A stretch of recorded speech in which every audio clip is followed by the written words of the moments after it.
And yes, no is an interesting thing. Just in conclusion here, at first, it can feel like, especially when you look a little closer, and we're looking pretty deep at the moment, like no is the default, and you have to come in and actively put a yes on it and say, no, no, soften up, open up, whatever, let's accept that this is going on. But really, in your natural state, and where this is going to head to, is yes is your natural state, and it requires no doing. This is how we know it's your natural state. No requires an action. And so at the very beginning of this, looking at reactivity, we talked about the original sin and the garden and eating the apple, and suddenly you had judgment. You had powers of judgment. There is good and bad in the world now. And this good and bad is the yes, no. It's the reactivity.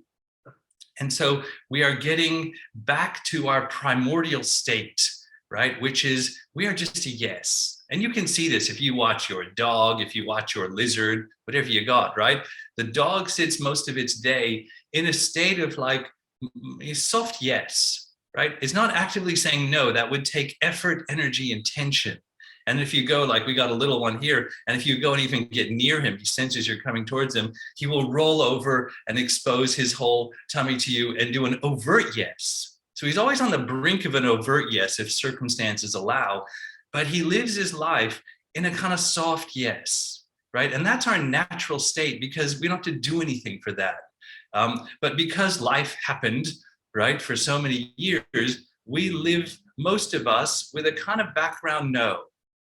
And we don't notice the background one. We notice the more episodic one as we go through the day. Oh, no to that, no to that, no to that.